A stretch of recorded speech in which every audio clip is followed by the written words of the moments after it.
Hello students, एडोबिला point channel में आपका स्वागत है। आज वर्कशीट करने से पहले मैं आपको बता दूं कि अगर आपने अभी तक हमारे चैनल को सब्सक्राइब नहीं किया है तो सबसे पहले चैनल को सब्सक्राइब कर लें और उसके बाद बेल आइकन का बटन भी दबा लें ताकि सारे वीडियो के नोटिफिकेशंस आप तक पहुँचते रहें। तो चलिए शुरू करते हैं आज की वर्कशीट। और आज की वर्कशीट है क्लास 8 की वर्कशीट नंबर 28।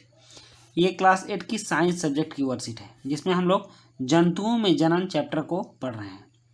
हमने पिछले वर्कशीट में भी जंतुओं में जनन चैप्टर को पढ़ा था, लेकिन उसमें हम लोगों ने नर जनन तंत्र के बारे में पढ़ा था। आज हम मादा जनन तंत्र के बारे में पढ़ने वाले हैं।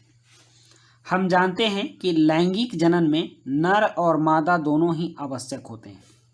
हमने जनन के दो भाग पढ़े हैं, दो तरीके पढ़े, एक लैंगिक जनन और एक अलैंगिक जनन। तो लैंगिक जनन में नर और मादा दोनों ही आवश्यक होते हैं। मानव में नर और मादा दोनों में अलग अलग जनन तंत्र होते हैं। आज हम मानव मादा जनन तंत्र के बारे में जानेंगे। मादा जनन तंत्र में शामिल है एक जोड़ी अंडाशय, अंडवाहिनी या डिंब वाहिनी और गर्भाशय। यहाँ मादा जनन तंत्र का फोटो दिया गया है, आप देख सकते हैं। ये गर्भाशय है और यह अंडाशय है और ये अंडवाहिनी है। इस अंडाशय में अंडज बनते हैं और ये गर्भाशय में जाते हैं और गर्भाशय में जाने के बाद ही इसमें भ्रूण का होता है और भ्रूण से शिशु का विकास होता है। तो इसका क्रम क्या है, इसको हम वर्कशीट के माध्यम से जानते हैं।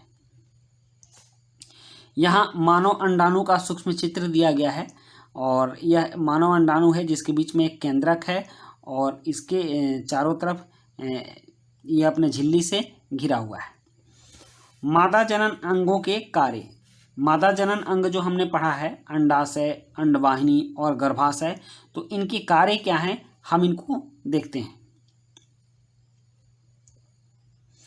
अंडाशय एक मादा युग्मक उत्पन्न करता है जिसे अंडाणु कहते हैं। मतलब कि अंडाणु अंडाशय से निर्मित उत्पन्न होता है और अंडाणु भी शुक्राणु की तरह एकल कोशिका होती है। जैसे कि शुक्राणु हमने देखा था कि एक कोशिका होती है और उसी तरह से अंडाणु भी एकल कोशिका होती है।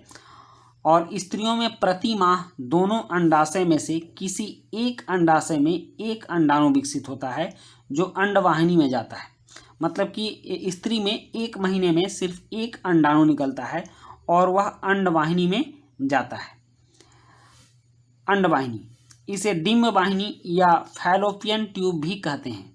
यह अंडाणु को गर्भाशय तक पहुंचने में मदद करता है। यहाँ पर शुक्राणु का और अंडाणु का निषेचन होता है। मतलब कि अंडवाहिनी से होते हुए अंडाणु गर्भाशय में जाता है और गर्भाशय में अंडाणु और शुक्राणु का निषेचन होता है जिससे भ्रूण तैयार होता है और यह भ्रूण फिर विकसित होकर शिशु का रूप लेता है और यही शिशु आगे चलकर बच्चा बनता है। तो गर्भाशय, यहाँ पर भ्रूण से शिशु तक का विकास होता है, यह गर्भाशय क्षेत्र कहलाता है। तो इस तरह से हमने जाना कि मादा जनन तंत्र में तीन मुख्य अंग होते हैं। एक जोड़ी अंडाशय, एक जोड़ी अंडाशय का मतलब दो अंडाशय।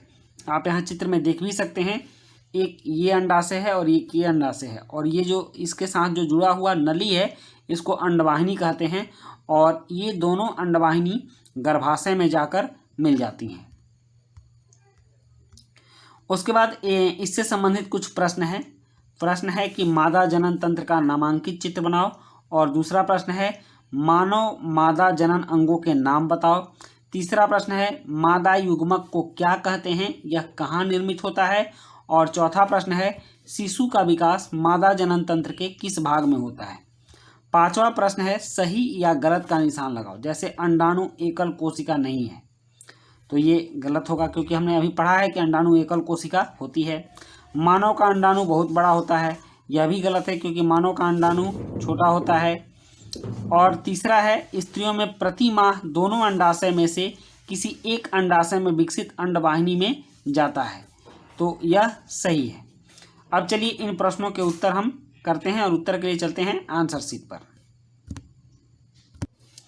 प्रश्न 1 है मादा जनन तंत्र का नामांकित चित्र बनाओ। नामांकित चित्र का मतलब होता है नाम लिखा हुआ। तो आप यहाँ देख सकते हैं कि यहाँ एक चित्र बना हुआ है और इस चित्र में यहाँ दिखाया जा रहा है।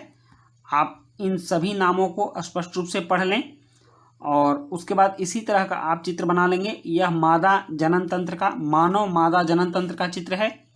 उसके बाद है प्रश्न 2।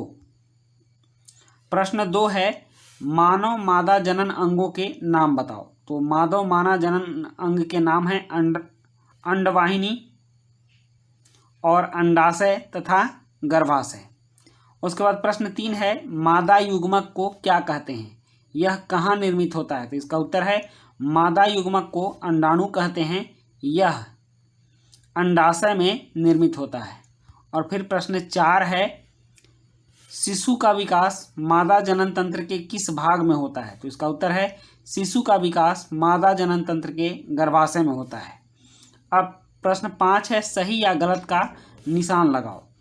तो पहला प्रश्न है कि अंडाणु एकल कोशिका नहीं है, यह गलत है। और दूसरा है मानव का अंडाणु बहुत बड़ा होता है, यह भी गलत है। तीसरा है स्त्रियों में प्रति माह दोनों अंडाशय में से किसी एक अंडाशय में विकसित अंडाणु अंडवाहिनी में जाता है, यह सही है। तो बच्चों आज के वर्कशीट में हम लोगों ने मादा मानव जनन तंत्र पढ़ा। पिछले वर्कशीट में हम लोगों ने नर जनन तंत्र पढ़ा था। इसके साथ ही ये वीडियो समाप्त होती है। और अगर वीडियो अच्छी लगी हो तो आप लाइक सब्सक्राइब कमेंट जरूर कीजिएगा। मिलते हैं नेक्स्ट वीडियो में। Thank you.